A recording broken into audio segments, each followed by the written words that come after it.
gerak, juga fungsi masing-masing dan bagian-bagian yang menyusun. Rangka kepala atau tengkorak. Rangka kepala juga dikenal dengan nama tengkorak. Tengkorak berbentuk bulat, disusun oleh tulang-tulang yang berbentuk pipi. Tulang-tulang tersebut bersatu membentuk sendi, tetapi sendi tersebut tidak dapat digerakkan.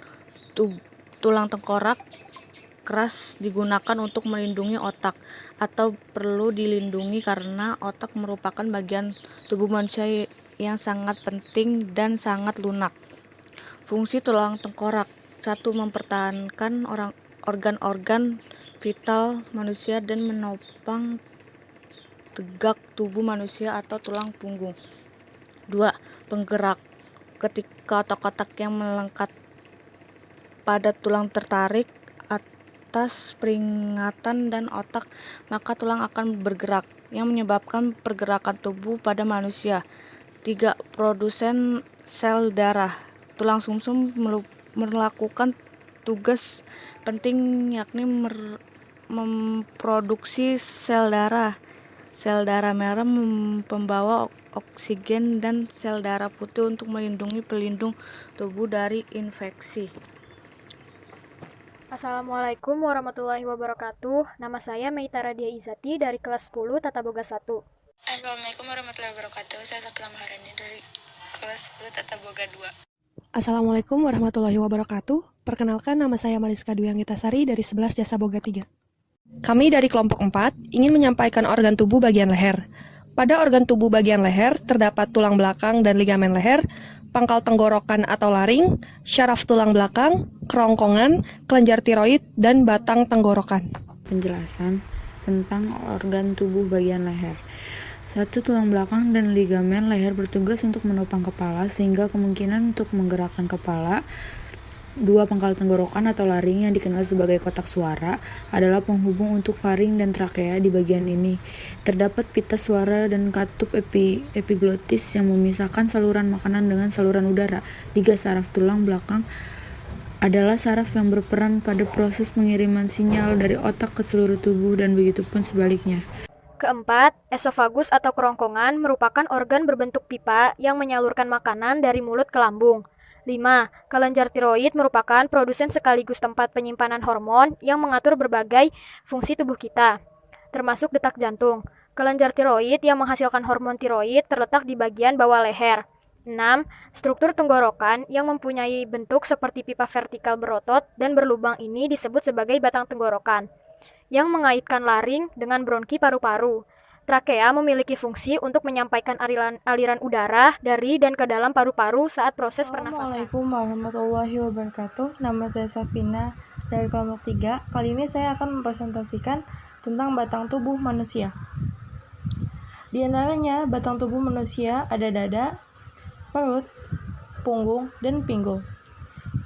Di dada terdapat tulang hulu, tulang badan, tulang rusuk sejati, dan tulang palsu. Fungsi tulang dada untuk melindungi organ dada dari cedera. Di perut terdapat ada hati, lambung, liver, usus besar, dan usus kecil. Fungsi perut untuk bertanggung jawab dalam pencernaan dan penyerapan pada makanan. Selanjutnya adalah punggung. Di punggung ada ruas leher, ruas dada, ruas pinggang, ruas sakrum, dan ruas eskor. Fungsi punggung yaitu melindungi syaraf tulang belakang. Yang terakhir ada tulang punggung, yaitu sebagai penyangga organ di area perut. Panggul juga menjadi penyambut antara tubuh bagian atas dan bawah.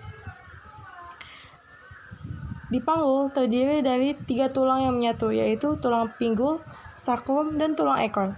Bagian tulang pinggul terdiri dari tulang ilium atau tulang terbesar atau tulang utama. Sekian yang dapat saya sampaikan. Wassalamualaikum warahmatullahi wabarakatuh.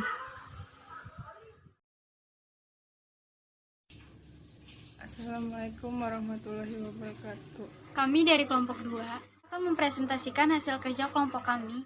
Nama saya Gloria Tabita, kelas 10 Perhotelan 2. Saya Catherine Sabila dari kelas 10 Busana 2. Saya Putri Irma Devita. Hai, saya Rosanti Nabila. Saya akan menjelaskan bagian-bagian anggota gerak tangan atas. Ini adalah gambar tulang anggota gerak atas. Ini ada tulang gerak atas yang letaknya di sini. Ini ada tulang pengumpil letaknya di sini. Ini ada tulang hasta letaknya di sini. Ini ada tulang pergelangan tangan letaknya di sini. Ini ada tulang telapak tangan letaknya di sini. Dan ini ada tulang jari tangan yang letaknya di sini. Jadi di sini ada gambar anggota gerak atas. Anggota gerak atas terdiri dari clavicula, scapula atau tulang belikat, dan humerus atau tulang lengan atas. Clavicula terletak di sini dan memiliki fungsi yaitu sebagai pengganjal untuk menjauhkan anggota gerak atas dari bagian dada supaya lengan dapat bergerak leluasa. Selanjutnya ada scapula atau tulang belikat.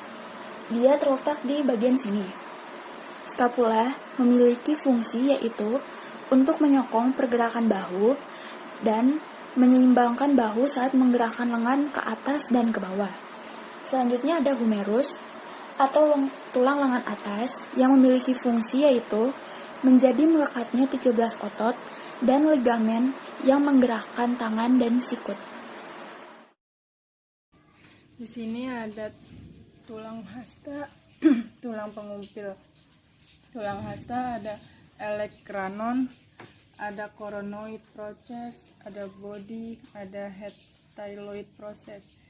Di tulang pengumpil ada favea articularis capituli radi, circumferentia articularis radi, column radi, tuberositas radi, foramen nutricium, margo interosea, margo anterior, facies posterior, facies anterior, processus styloideus, incisural ulnaris, sulcus extensaris, digitorum et extensoris indicis, sulcum extensoris pollicis longi, sulcus extensorum carpi radialium. Selanjutnya kita masuk ke bagian tangan.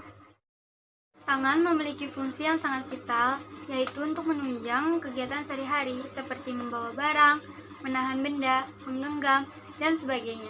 Di dalam tangan terdapat tulang-tulang tangan, yaitu phalanges, metacarpals, carpals, radius, dan ulna. Phalanges atau yang biasa kita sebut dengan tulang-tulang jari tangan. Di dalam ibu jari terdapat 2 tulang. Di dalam jari telunjuk, jari tengah, jari manis, dan jari kelingking terdapat 3 tulang. Selanjutnya yaitu metacarpals. Metacarpals terletak di antara ruas jari dan tulang yang berada di pangkal telapak tangannya adalah carpals. Carpals adalah tulang yang terletak di pangkal telapak tangan. Tulang yang terdiri dari 8 tulang kecil-kecil, dan tulang ini didukung oleh tulang pengupil atau yang disebut dengan radius dan tulang hasta yang disebut dengan ulna untuk menjadi sendi.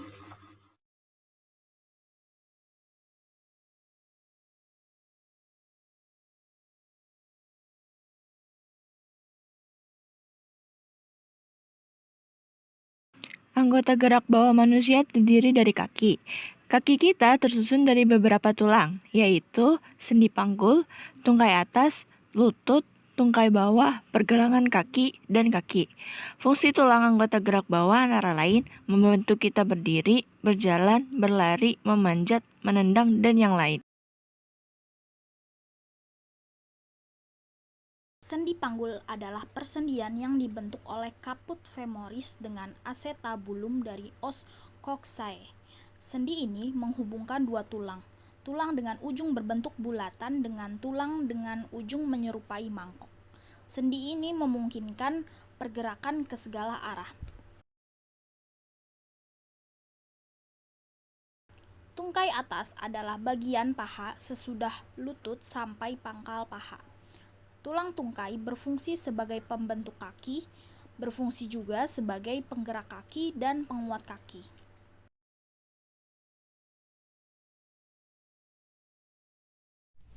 Lutut, salah satu sendi terbesar dalam tubuh, terdiri dari 3 buah tulang. Tulang paha disebut femur, tulang kering disebut tibia, dan tempurung lutut disebut patella, yang disatukan oleh sebuah jaringan luas yang terdiri dari ligamen, tulang rawan, tendon, dan otot.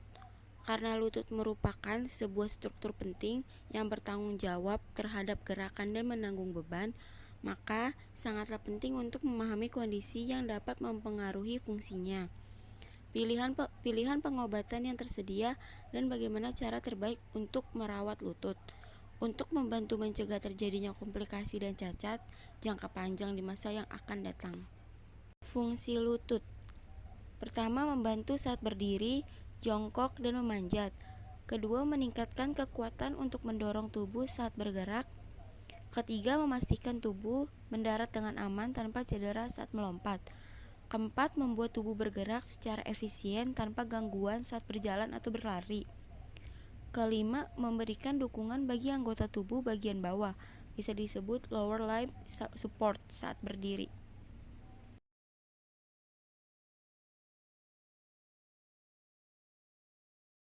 Tungkai bawah adalah anggota gerak manusia bagian bawah yang memiliki sendi dan syaraf yang terdiri dari beberapa bagian. Fungsinya adalah untuk memudahkan pergerakan dan kerja organ di dalamnya. Anggota tungkai bawah adalah yang pertama tulang paha terdiri dari 2 buah, 2 tulang tempurung lutut terdiri dari 2 buah, 3 tulang kering terdiri dari 2 buah, 4 tulang betis terdiri dari 2 buah, 5 tulang pergelangan kaki terdiri dari 14 buah, 6 tulang telapak kaki terdiri dari 10 buah, yang terakhir tulang jari kaki terdiri 28 buah.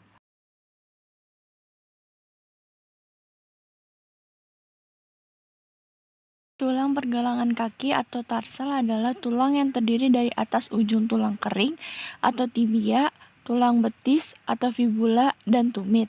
Persendian pergelangan kaki tersusun atas bagian bawah tulang kering di mana tulang-tulang penyusun tersebut atau ujung tulang kering, tulang betis, dan tumit disatukan oleh ligamen yang cukup kuat. Tulang betis dan tulang talus yang memiliki bentuk seperti kubah seringkali disebut dengan ankle mortis. Bagian tulang pergelangan kaki tersusun atas 7 tulang kecil di setiap kaki. Tulang-tulang penyusun tulang pergelangan kaki diantaranya 1 tulang loncat atau talus, 1 tulang calcaneus atau tulang tumit yang memiliki ukuran lebih besar, 1 tulang navikular berbentuk kapal, 1 tulang kuboid berbentuk dadu, dan 3 tulang cuneiformis berbentuk wiji. Fungsi tulang pergelangan kaki: 1. Memungkinkan kaki bergerak naik turun sebab terdapat sendi engsel. 2. Membantu manusia melangkah dan berjalan lebih mudah, nyaman, dan efisien. 3. Untuk menghubungkan tulang tungkai lengan bagian bawah terhadap telapak kaki. 4. Memungkinkan pergerakan telapak kaki yang fleksibel sebab adanya sendi putar.